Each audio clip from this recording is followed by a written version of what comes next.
Hello, everyone. Welcome to today's webinar. This is Mike Steckline, partner with the Institute for Enterprise Excellence. Got a real treat today. Friend and colleague Christian Weidner is going to provide a presentation on topic Lean as a System, Mindset, Management System, and Methods.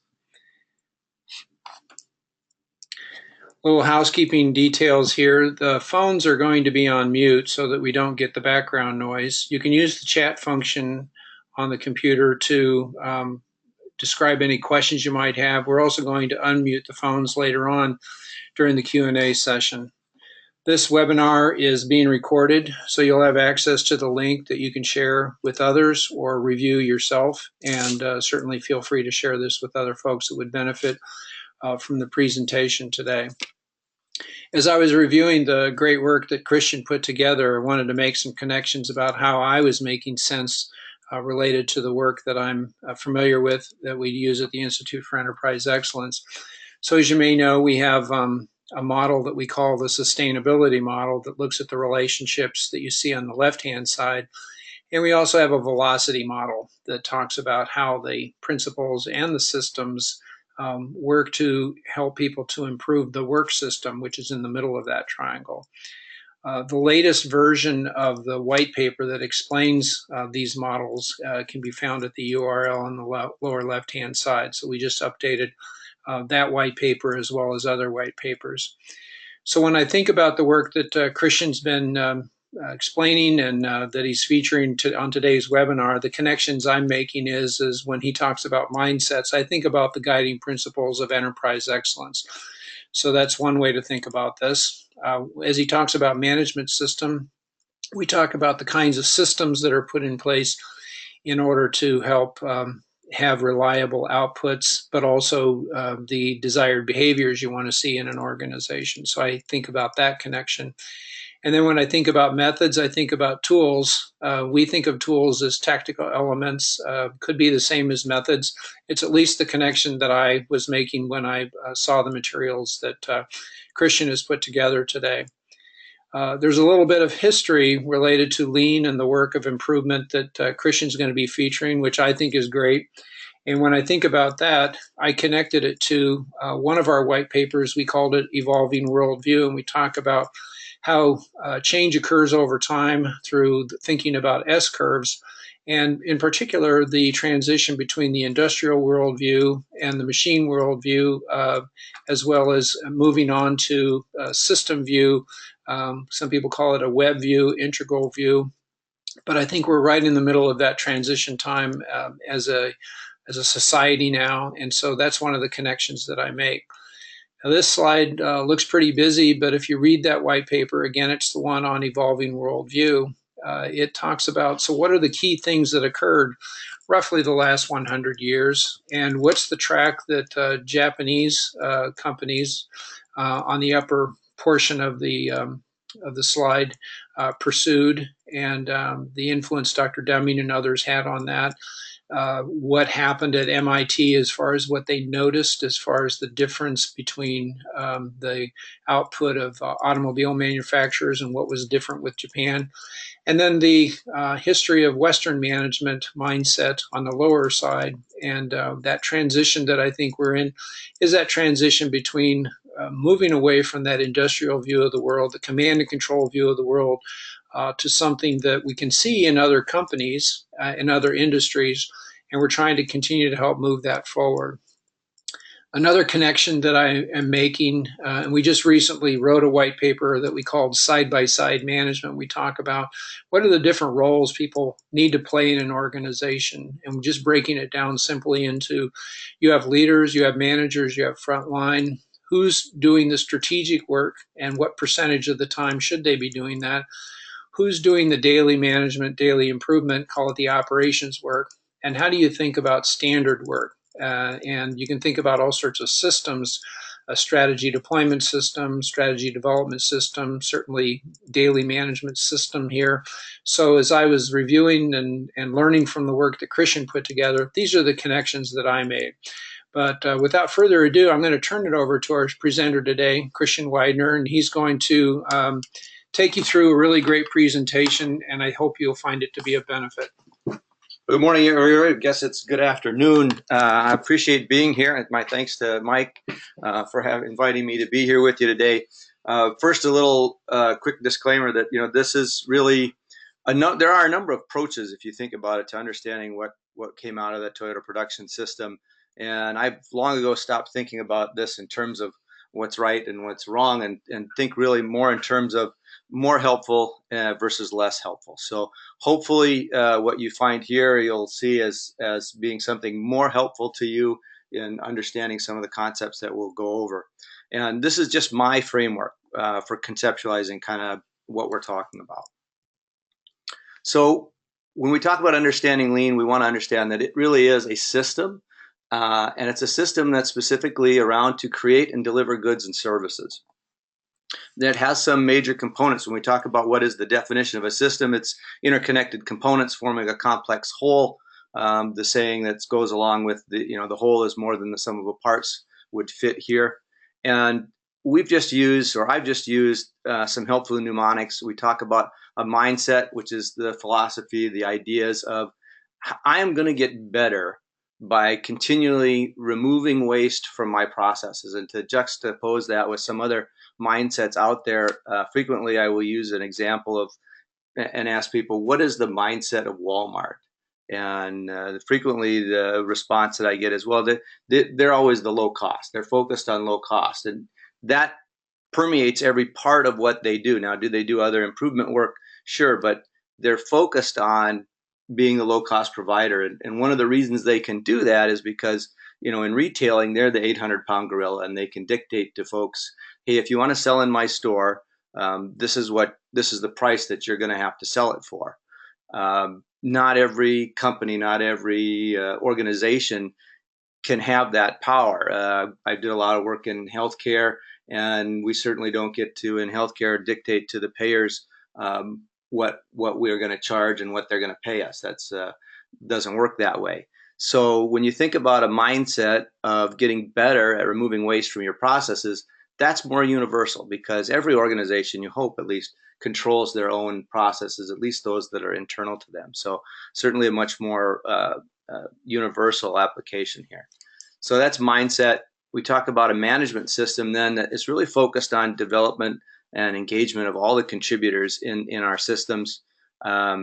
We have to have that, because as we talk about continuous improvement and other things, the only way I can get that is by the involvement of everybody. And so engagement becomes a big part of that I need everybody to be engaged in the business, having a personal stake in what goes on and how we get better. And then we use methods. And these are just methods that have been well documented over the years. These are methods that have been proven to minimize and optimize these systems as a whole, that take the waste out of our processes. So it's a helpful mnemonic to use: mindset, management system, and methods. I'm sure there are other words and buckets that people use, but this has been helpful to me in explaining to others and to myself. I always like to start with a little history, especially when I'm talking to folks that maybe have little or no background in lean. This isn't something that somebody made up just to sell from consulting services. This comes from somewhere. So after World War II, the Toyota family decided they were going to enter the automotive market. Previously, they had been in the textile industry. They made equipment that wove cloth and things like that. As part of the war effort, they got involved in making automobiles and wanted to continue to break into that market. So, the logical step for them is, let's go see the best in the world at this. And at that time, that was Ford, and they also visited some other industries. And what they learned was that mass production was really great. The question for them was, could they do it? And what they decided was, it's really not an option for us for a number of reasons. One of the major reasons was that Japan had a really small market. You think about Henry Ford, he could sell every Model T, then Model A, anything that came off his line was basically already sold. And in Japan, if you think about it, you're Japan after World War II, who wants to buy your stuff? Probably not a lot. So it's pretty much a local market. So they had a very small market. They also had another problem with capital. So if you think about it again, Henry Ford could get any kind of loans that he wanted. He probably, believe he even had his own bank that he ran and could get pretty much unlimited funds to continue further his business. Not so much with Japan. If you're Japan after World War II, there's not a lot of takers when you go out shopping around who wants to invest in that. I mean, you can equate it to Afghanistan. If today, if somebody said, "Hey, I want to start a business in Afghanistan, need a little capital," probably limited takers for that. They also had some workforce conditions. The United States really ran the economy in Japan after World War II. And between the U.S. running the economy and saying that there's full employment in Japan when you tried to lay people off, and some of the negotiations they had to do with the unions, they ended up with a system where your pay was basically tied to how long you had been with the company. And so there was very little incentive to move between companies. So companies had to make do with the folks that they had available. So if that meant that I needed to take somebody out of the administrative office and say, "Hey, I need a new welder," then that person learned how to weld.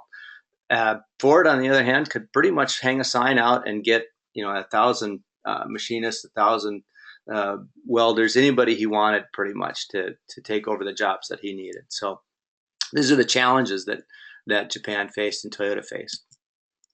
So they came up with what everybody knows as the Toyota production system. They needed to make a lot of models in small quantities. They needed to do it with very little inventory and work in processes. Obviously, that takes capital, which they didn't have. They needed a highly involved workforce because I can't just go hire new people or hire specialized skills. I needed to develop that internally. And if I'm bringing a new product to market, I got to do that with very few defects. If I come to market with something that is full of defects, it's not going to be around anymore. Those of you who are old enough, is anybody driving a Yugo these days? Probably not. That was an automobile that came out of Yugoslavia, was known for many, many defects. So this took about 10 years. This is not something that Toyota just slapped together in a short period of time. They've been developing it for longer than that, but the core principles, I think, were founded in about 10 years. And now, over the course of some 60 years, even if you take a look at it and consider that maybe Toyota's quality isn't what it was, or maybe they're not as far ahead as everybody else, they've had some issues, you still can't take away from them that in 60 years they created, if you believe it, from scratch, never having made a car truck before, the largest, most efficient, most profitable automotive company in the world. So that's a pretty amazing testament to what can be done if these principles are adhered to and done well. So why do we call it lean? There was a study done out of the Massachusetts Institute of Technology. It was led by James Womack and some others. There was a new group being started up within MIT around 1985 that wanted to study major manufacturing sectors.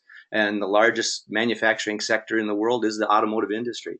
So they wanted to take a look at that. And what they were seeing in the industry data was that Toyota was doing things that was remarkable. I mean, in terms of the number of man hours to build a vehicle, the time to market with new things, really some remarkable numbers. So they said we need to study Toyota. They approached Toyota with that, and they got pretty much 100% access to what they wanted to see. And over the course of the 5 years, wrote a paper that then became a book called The Machine That Changed the World. The reason we call it lean is that one of the researchers, John Krafcik, I believe, gets the credit for this, said, they're just so efficient. There's no extra things. There's no fat here in terms of, and he started calling it lean in terms of lean meat. There's no fat. There's nothing left over. So that's where the term lean comes. And now, over the years, since this was back in the early 90s when the book was written and the paper came out, it's been adopted in some form by pretty much every major industry. One of the last holdout was healthcare. I've spent the last 10 years working in healthcare. I thought they were the last, but I also realized as I worked in academia that the academia may truly be the last industry. And you notice I did put in some form.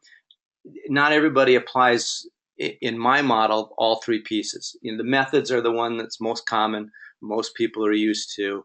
The things that have been most written about. But when you think about the mindset and the management system, much tougher to implement. So while folks are trying, it's not something that's all that easy.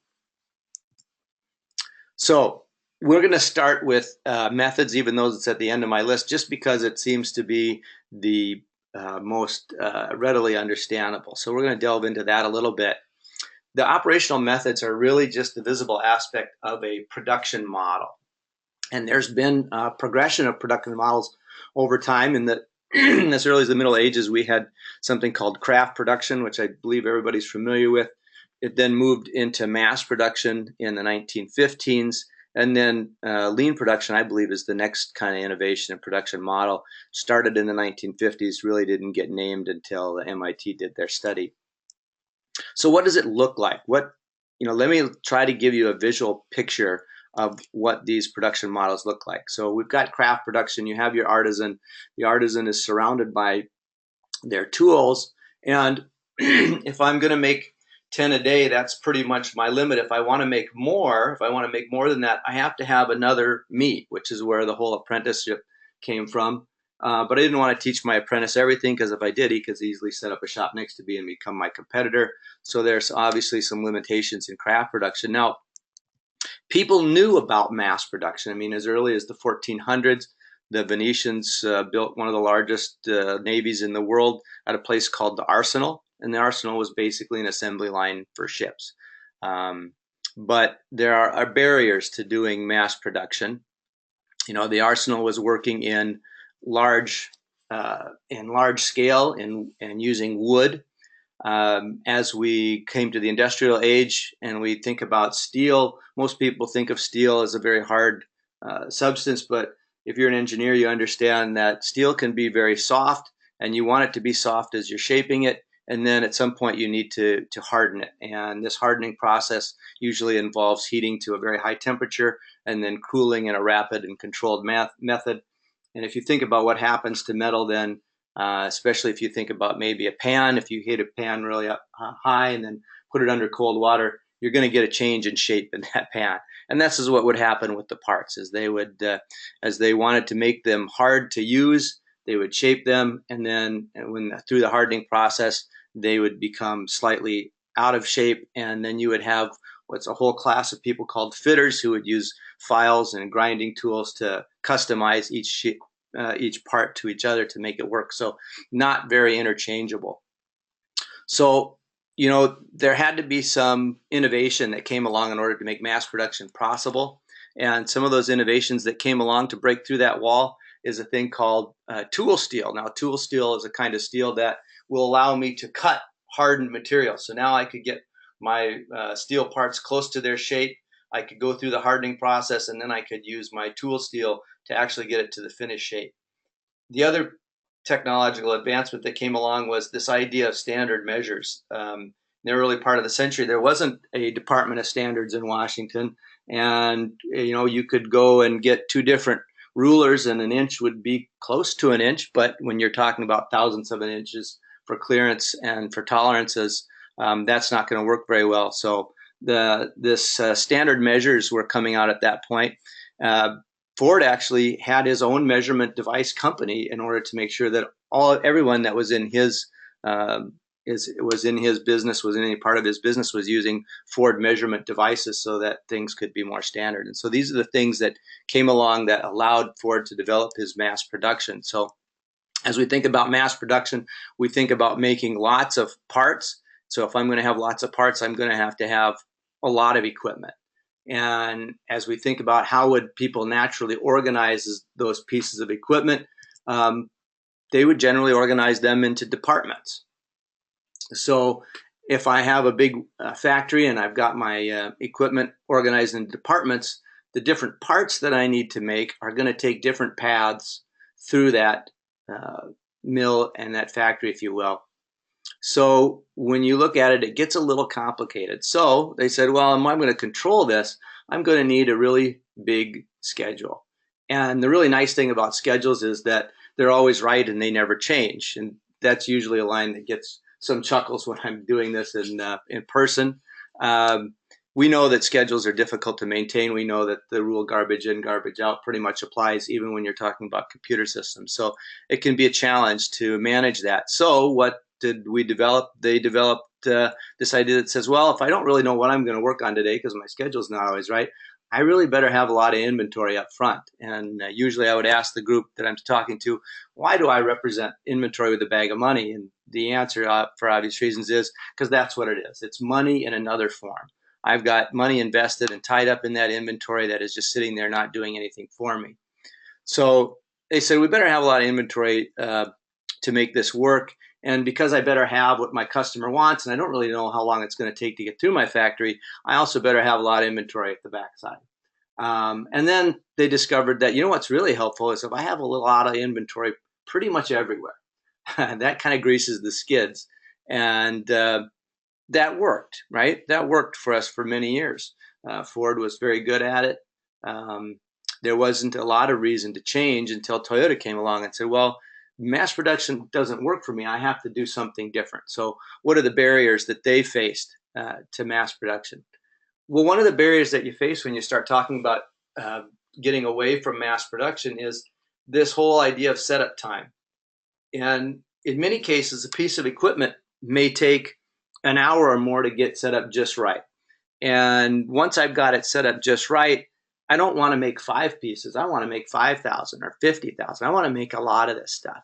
So that drives my inventory, that drives my schedule, everything else. So unless I can get my setup times down, I'm not going to be able to produce in small quantities and do things like that. The other piece of it is something that I call a batch bias, or this seems to be a natural human tendency to departmentalize.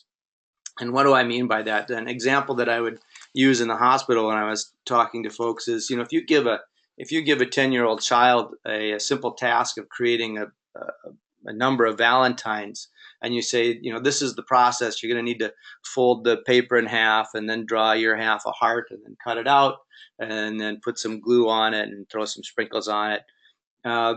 The natural tendency is for the child is going to take it up and they're going to fold every piece of paper in half, and then they're going to cut every single heart out, and then they're going to go step by step. And when you're talking about a simple process and one person doing it, a lot of times that is the most efficient way to do it. But when you start talking about coordinating with 60, 70 different people, and you're talking about and doing it on a large scale, not always the most efficient way to take at it. So what did Toyota have to do to get through the barrier of mass production in order to get to lean production? They needed to come up with, first of all, this idea of setup production.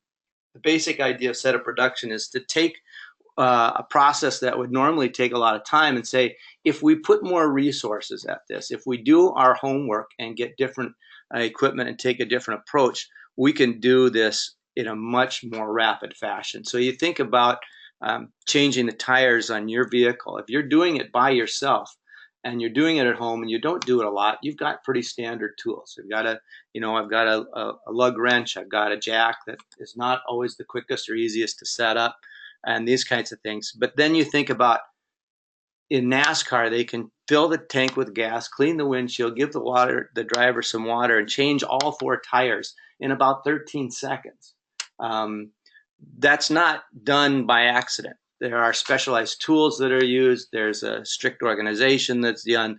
There's more people involved. And this is really the approach that Teiichi Ono took at Toyota, was basically making a setup production just like a pit stop.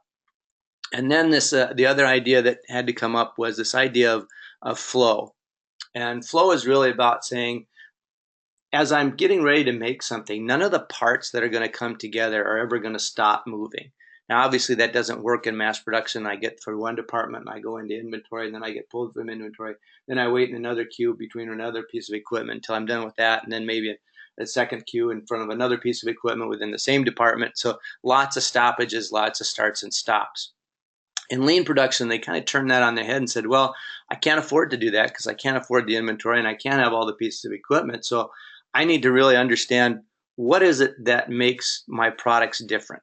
What is it in terms of process, equipment, those types of things? And I need to group them in groups that I would call product families that are alike enough where the same resources can be used. And then instead of organizing them in departments, they would organize them in the sequence that they might be used. And that's typically what we call a cell. So you can see already the beginnings of a different picture between the department setup and a cell setup. And as they wanted to make more products and different products that use different capabilities, we simply set up more cells. And then how do I control the work that goes into the cell? I want to control that not with a schedule. A schedule is really based on things that I want to happen. What they used was signals and visual cues to create a pull system that is really controls things based on what actually happens, not what I expect to happen. So, the factory would look more like this. I've got a pull system in place, and I've got multiple cells making different products. So hopefully that gives you, at least in your mind, a visual picture of what's different about an organization that runs in a mass production mode versus one that runs in a lean production mode. So if you can keep that model in mind, there are a lot of methods or tools that get used. You'll note that many of the ones listed up there, and this is certainly not an all-inclusive list, but many of the ones listed up there have an asterisk by them. And if there is interest in finding and having more webinars about each one of them, I have modules on each one of the ones with an asterisk by it that go into more detail on each one of these things. But you can see rapid changeover, mistake proofing, daily management, production cells, all things that we talked about in painting that mental picture for you. So we're going to move from methods, and we'll jump right back up to the top now, and we'll talk about the mindset. So the mindset is really about how do I think about things, and it has three components. Conveniently, we talk about this idea of waste, removing waste to get better, the idea of continuous improvement and respect for people. And we'll talk about waste first. And again, it's this idea that I'm going to get better at what I do by eliminating waste within my processes. Now, in the traditional improvement thinking, when I do things like invest in new equipment or hire more or hire specialists or do more inspection or additional processing, my quality frequently does go up. But along with that, there is a cost usually involved. If not a cost, then certainly delivery. And frequently, it's both cost and delivery. And this is where I've got to start thinking about, well, what's my return on investment? Does this make sense? If we go to lean improvement and remove waste first, by definition, our quality is going to improve because I'm taking things out that don't need to be there. But also, you think about it, if I remove waste, I can drive both cost and delivery down. And that's not to say that that's all I'm going to do. I can do those other things that we talked about, but I want to take waste out first. Then when we talk about the other aspects of the mindset, we want to keep in mind this respect for people. And this is really about keeping in mind that as an organization, you really need to have shared success. You're not going to get full engagement of everyone in the company unless you're sharing in the success of that company. And in order to get the most out of people, you want everybody working at their highest level. So, at the hospital, many times when we were in the lab, we would run out of capacity for lab associate or lab technicians. And we said, what kind of work? What training could we provide to a lab associate, another lower level with less training, but what knowledge, what tools and skills could we give them to have them performing some of the functions of a lab technician? So again, developing those people so that we can get the full engagement. Continuous improvement is this idea of not accepting good enough as a destination. What does that mean? Good enough as a destination. If you think about your school days, what does it take to get an A? What percentage do you need to have to get an A? Everybody, of course, knows the answer is 90%. That's a destination. We don't want to say, where am I going? We want to say, am I improving or am I not improving? So while I may have a 90% and may have an A, that's interesting. But what's relevant to me is, where was I before? If I was at 95 before and I'm at 90 now, you can console yourself with saying, well, I'm still an A, but you're headed in the wrong direction. And that's the relevant point. Somebody else might say, well, I'm only at 70%. Okay, that's interesting. But again, what's relevant? If I was at 40% before and I'm at 70%, I think I'd rather be that individual than the 95 going down to 90. So that's kind of a different way of looking at it. The other thing to think about from continuous improvement is that it can't just be about fixing problems. If you look at our poor fellow fixing the pipe there, the pipe wasn't leaking, now it's leaking. We go about fixing it, and now it doesn't leak anymore. So if it's just about fixing problems, that only gets us back to where we were. You really need to be thinking about, hey, I want to go towards a goal. What's my target condition? You want to be asking things like, wouldn't it be great if? So for our poor fellow fixing the pipe there, wouldn't it be great if he didn't need that pipe? And not that he got a better pipe. What if I don't need that pipe at all? What if I can figure out another way to do it? Those kinds of questions. I always like to include a little bit of humor, and I love Calvin and Hobbes. So this is just making a point that, if you do things just right, you might have the ride of your lives. On the other hand, and this was particularly appropriate at Children's Hospital, if you do anything wrong, you might just end up someplace where you don't want to be. It's one or the other, unbelievable success or humbling defeat. And the point we want to make is we don't want to let perfect get in the way of better. There is a middle ground, and it's certainly something that you want to think about. So if I can't get all the way to perfect flow, what's my first step? I don't want to not take a step. I want to start on my journey. I may not have the best way yet, but I'm not going to let that stop me from making improvement. And this is just a funny little slide that I looked at and said, that's interesting. Even the most simple processes can be improved.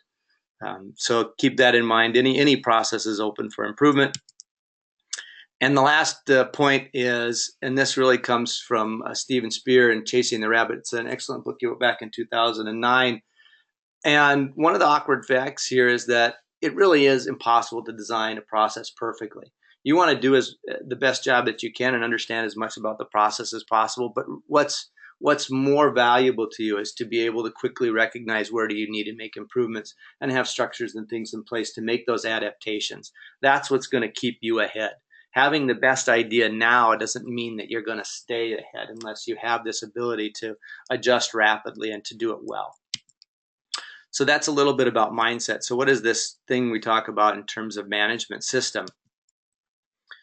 Well, when James Womack wrote his book and it first went out there and people started to try this, they let it kind of enter the marketplace for a number of years, and then they did some going to Gemba, if you will, or going where the work was happening and checking on people and saying, how is this working for? What are you finding out?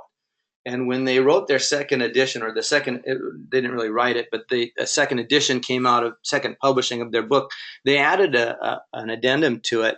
And in that addendum, they said, we discovered something, that the perfect lean management system, I can't tell you what it is. Every organization is different in terms of culture, industry, different barriers that they face, different challenges that they face. And you've really got to kind of figure it out yourself. Now, that doesn't mean that there aren't some common aspects to it that can help you, but you really do have to kind of figure it out yourself. As I worked in healthcare and worked in local hospitals that have different hospitals and different sites, it was amazing how the culture changed just across the river.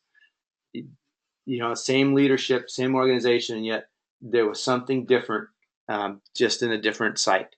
And these are the things that we need to keep in mind, is that this is not something that's easy, and it's something that needs to be the leadership and organization needs to be engaged in, because you have to kind of figure it out.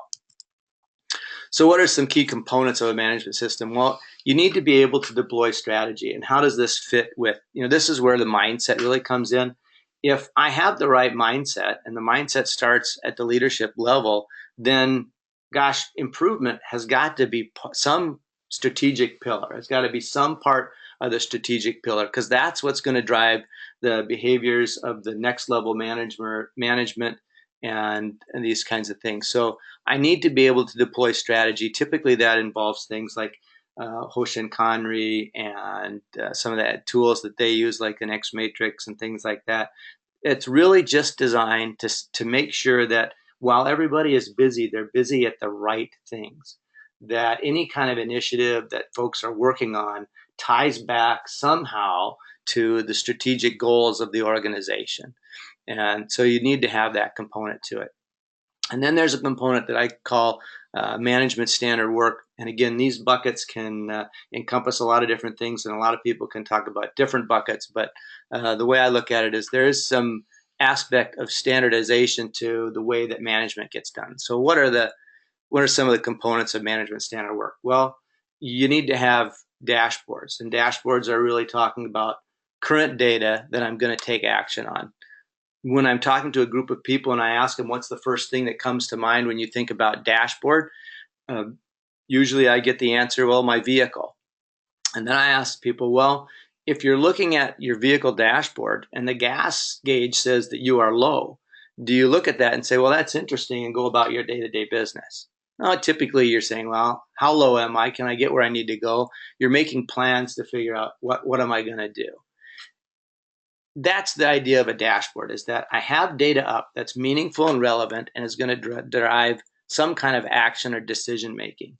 What I tell people is, if you have measures on your wall that people look at and then say, that's interesting, but don't do anything, that's not a dashboard. That's wallpaper. So dashboards are not easy to come up with always. Dashboards, think about creating a dashboard for a medical surgical unit in a hospital. What is the daily data that I'm going to look at that's going to make a difference to my staff and nursing and things that are going to change what they do and how they do it that day? Can be a challenge, but got to have it. Things like huddles and a huddle structure, so that abnormalities can be escalated as soon as possible. Again, how you execute huddles and the methodologies that you use can all be different, but you've got to have that level of communication. That's got to be a part of your, if you will, management standard work. And then you notice underneath management standard work, I have Gemba walks. And in reality, one of the types of Gemba walks is rounding, which is part of management standard work. But I broke out Gemba walks just because it's such an important part of lean and things like that. So we're going to talk a little bit more about rounding, because rounding is a very important aspect of leadership behavior that I think I'd like to make sure people understand about. And so Gemba walks, what is that? For those not familiar, Gemba is a Japanese word that really implies where the work is done. So Gemba walks means just going where the work is being done and having interaction. And there's three basic kinds of Gemba walks. One is a leadership Gemba walk, where you've got top leaders coming down to the floors where things are working and having a meaningful, and I stress the word meaningful, interaction with staff. Another type is rounding that we talked about, and we'll talk more about as part of management standard work. And then the last is problem solving. So when I want to do some problem solving, I need to spend some time where the problem is actually happening. I need to see the environment, who's working on it, what piece of equipment involved. I need to be there when that is happening in order to go back and do improvement work on that. And then improvement structure is a bucket that really talks about, do I have within my organization the structures that help me make improvement? And what structures are we talking about? Well, do I have some type of internal resource, some type of office department that has resources that can help people that are experts in certain areas? Is that available? Do I have structures in place where frontline staff can make and take part in improvement work in their specific areas? So that's, small scale improvement that can be done on the front line. Do I have structures and methodologies in place when I want to make larger scale improvements, say at the department level?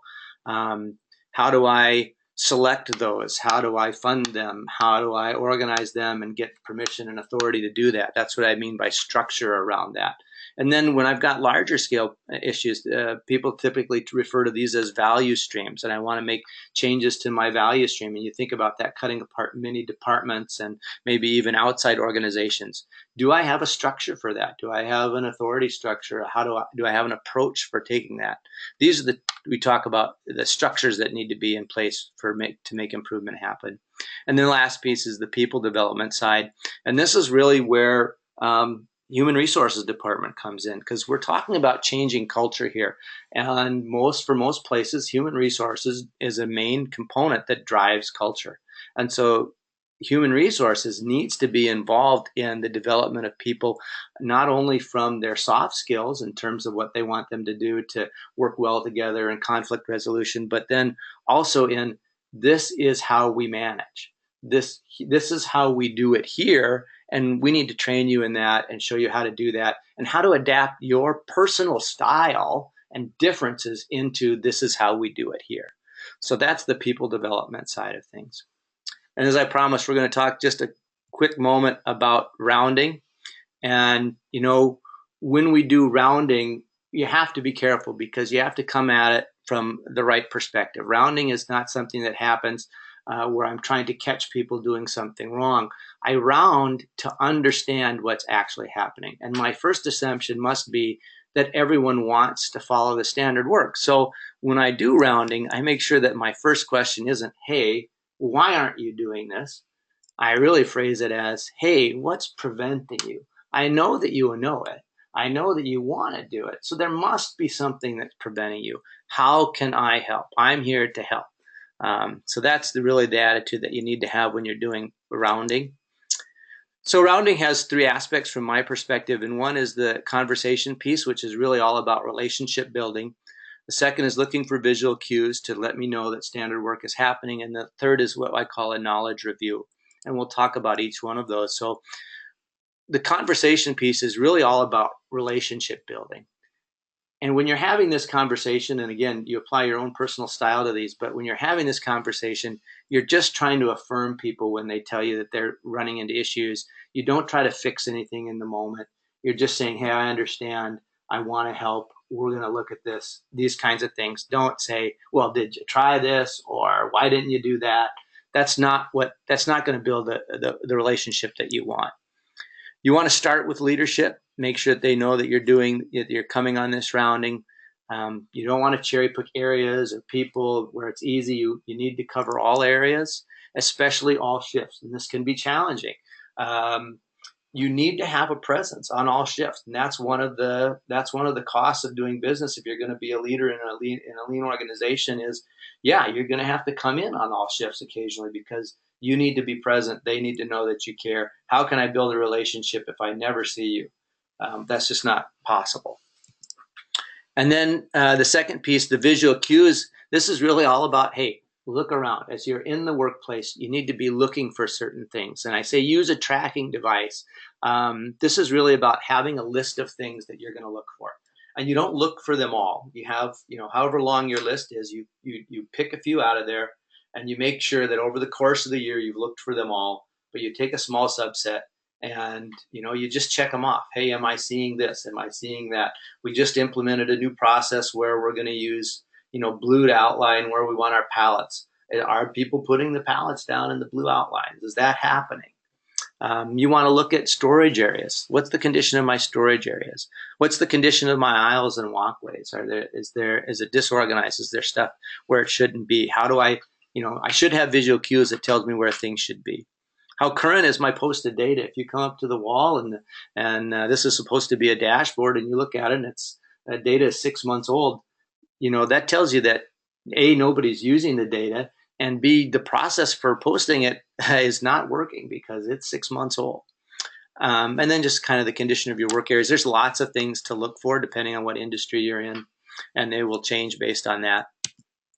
And then the knowledge review. This is when you're going to be asking the question. And this is really about saying, I need people in this area to have certain knowledge of certain processes, knowledge of certain facts. In a hospital setting, it might be questions that the Joint Commission is going to ask. And I don't want to be scrambling every 3 years to get people to make sure they understand the answers. I should be reviewing this on a regular basis. So again, I may have a list of 50, 100 questions. I'm not going to ask them all. I'm going to pick a few. I'm going to ask those questions on a regular basis. I make sure that I get through them all by the end of the year, end of this quarter, whatever it is. And it's not a test. We're not having people pass a test and say, "Well, Sally, you only got a 70 on that. That's going to go in your permanent record." No, this is really an opportunity to coach. If you find out that somebody doesn't know something, okay, not only do I want to update them on that information, but then I want to talk about, or think to myself at least, what was the process that I was going to use to get this information to them, and why didn't it work? Why weren't they able to access or retain that information? So it really is an indicator of areas that need more attention. It's an opportunity for improvement, if you will. And then make sure that the folks are versed in this introduction, because if you come and ask people cold questions, they are going to think it's a test, no matter what you tell them. So you're going to need to set this up and make sure people understand that this is not a test. This is a way for me to understand what's going on here. So I'll wrap things up by just saying, I developed this model over time just to help me understand how does this all fit together. You notice that in the background is ultimately the respect for people, because if I don't have the full engagement of people, none of this stuff works. If I have, one manager of an area looking for improvement, I've got one set of eyes. If I've got 100 people in that area and they're fully engaged, I've now got 100 pairs of eyes looking for ways to improve. And waste, of course, is the main component. We're looking to take waste out of our processes. We do that by different practices of just-in-time and flow and continuous improvement. And then each one of the tools underneath there is specifically designed to address those basic concepts. And then at the bottom, the foundation of all is the management system. The management system is the foundation, the piece that, if it's going to happen, it needs to happen with the assistance and the drive of the managers and the management in general. So that's why it's such a foundational element. So I hope that everyone has found that helpful, and I think we're going to open it up to questions now, right, Mike? Sure, we're going to unmute. Thanks, Christian. I'm going to unmute the phones, and people can ask questions. Nobody's chatted or added anything to the chat yet, so we'll open it up and pause a little bit and see what questions might come up. I'm going to attribute that to the fact that I was going so fast through this material that perhaps it was a little too rapid fire. But again, I'm used to giving this in front of a large group of people, and the questions and expressions and body language tend to slow me down.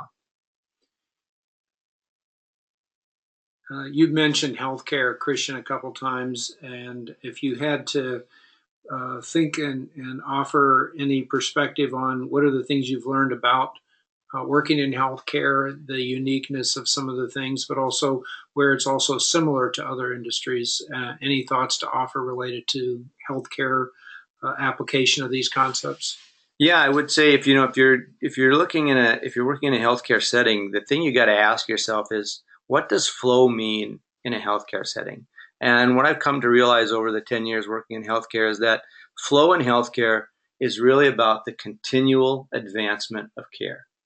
So what that means is, when I'm ready for a different med, when I'm ready for physical therapy, when I'm ready for whatever it is, change in my care, that happens as soon as possible, not just every 24 hours when the physician rounds on me or when the specialist is available or these types of things. Keeping that in mind. The other piece that is so powerful in healthcare is getting people to understand and accept the concept of standard work, and not being afraid of it and calling it cookbook medicine, but saying, no, there are standard ways that if we do things, we can then find out ways to improve them.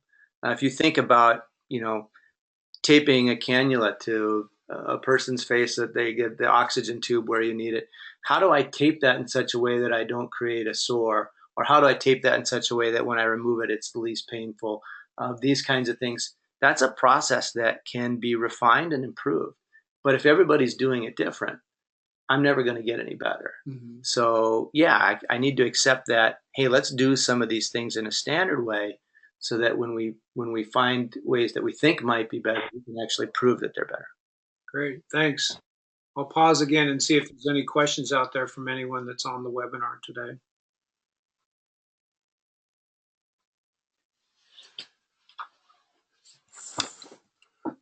Okay. I asked Christian earlier if there was a way that people wanted to learn more, what could he offer? And he provides his contact information here. And sometimes people would like to have a copy of the presentation, and we talked about that. And if anyone is interested in a copy, the desired method is to reach out to Christian, and I can certainly facilitate that, but you have his contact information there, and the two of you can discuss that accordingly. So that's what we would like to propose as far as next steps there.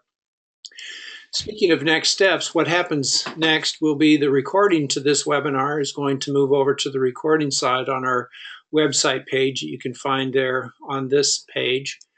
and just some reminders about some things that are coming up. So August 18th, we've had a number of conversations about what I call the Pracademics Guide to Strategy Deployment. And Christian mentioned some of those topics in today's presentation. And August 18th at noon, Jeff Hunter, friend and colleague, is going to be a co-presenter. I'm talking about some leftovers from a presentation we did in May, but Jeff's going to offer some of his perspective as well. The links on the bottom of this page will tell you a little bit more about that presentation, the login information, and there's a short video that you can get at the URL on the bottom.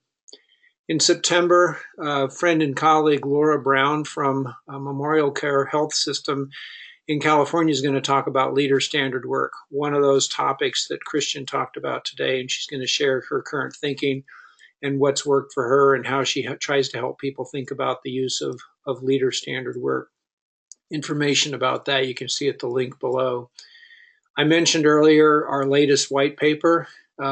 We call it side-by-side management, and you can get a copy of that at that link, that bit.ly link that you see. On November 17th, I'm going to go through a webinar and talk about some of the key concepts from that white paper in case anyone is interested about. So what is that side-by-side management? What is that all about? In December, Dan Markovitz, who is a great author, thought leader, I recommend his books a lot when people are trying to figure out how they do personal lean application. And Dan has agreed to share some of his thoughts on December 8th in a webinar. And we're just titling it Building the Fit Organization. That's the title of his latest book. He's going to be talking about how he's trying to help people think about this and try to relate it a little bit less connection to the Toyota language and try to think more about personal application. So you can, I don't yet have a URL link for that, but we'll follow up with that separately. I mentioned white papers earlier. We've updated our white papers. You can find the latest versions on our website on this page right here.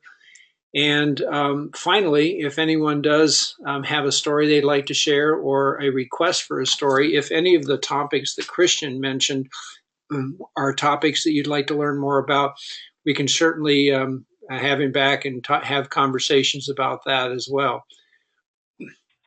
So we're ending a little bit earlier today, which is great. If anybody does have any follow-up requests of Christian, you've got his contact information. This recording is going to be available for anyone to view. And I want to thank Christian again for his time and the time he put together to put this great presentation together. And hopefully everyone has a great Friday and a great weekend. Thanks everyone for dialing in today.